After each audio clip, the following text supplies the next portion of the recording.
Hello everyone. My topic today focuses on how 3D printing impacts Asia economies, an article published by Conversation on Jan 10, 2017.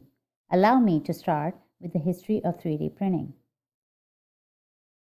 In 1986, the first 3D product was printed using a new method of manufacturing called stereolithography by Charles Hull, father of 3D technology. Today, one of Stratasys, a leading global manufacturer's popular 3D printer, is used in the emerging markets. A quick peek at the 3D process. You start with a CAD image, which then gets sent to the printer. The printer prints several layers of this image using an additive that is either plastic, sand, or metal, and a binder that binds this additive. Voila! You have a 3D product. In Habitat, reported on June 28, 2016, that this beautiful mansion was 3D printed by a Chinese company in 45 days and is durable enough to withstand a 8.0 earthquake. This company is the only one who built this whole home all at once instead of in parts. According to The Economist, new technology like 3D printing can change the assembly line. 3D printing market in emerging economies is expected to garner $4.5 billion by 2020. Among the emerging nations, China holds lion's share, while India is projected to record 79 million by 2021. According to the article, 3D printing impacts the economy by impacting parts of a supply chain, such as reduced manufacturing lead times. New designs will have a shorter time to market and low in cost. Customer demand will be met more quickly. Material demands will be less, and there will be zero inventory. Currently, globalization has been a major industrial trend in which low labor costs have driven companies to set up their production sites in low-cost countries.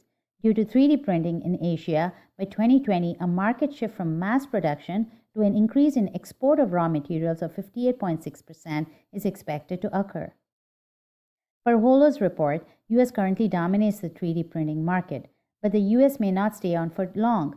The report is predicting that the Asia-Pacific region, primarily China and India, will grow at a faster rate than North America between 2017 and 2022.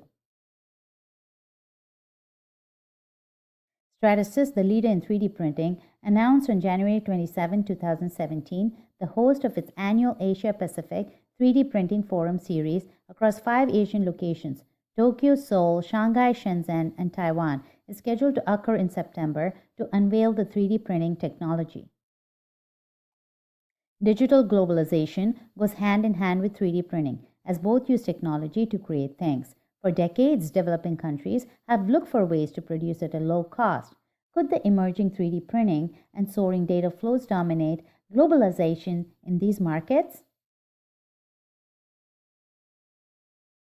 3D printing is making major strides in the medical industry. For CNN, on Jan 10, 2017, Chinese scientists have successfully 3D printed blood vessels and implanted them in rhesus monkeys, a major breakthrough in cardiovascular disease. The other image is a prosthetic arm that is 3D printed and cost only $1,000.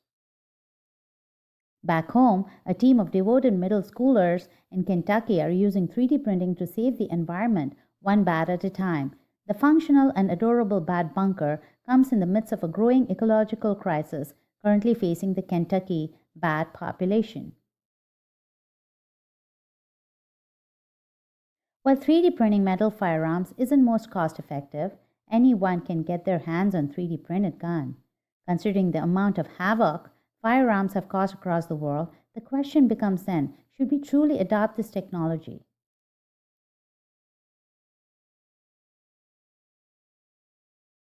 Environmentally, 3D printers' process can send potentially harmful particles and toxic fumes into the air. Workers would have to wear protective gear and work in ventilated areas. On the plus side, 3D printing can be used to create 3D printed maps for the vision impaired. So market analysts predict that 3D printing along with digital data flows will cause a third industrial revolution.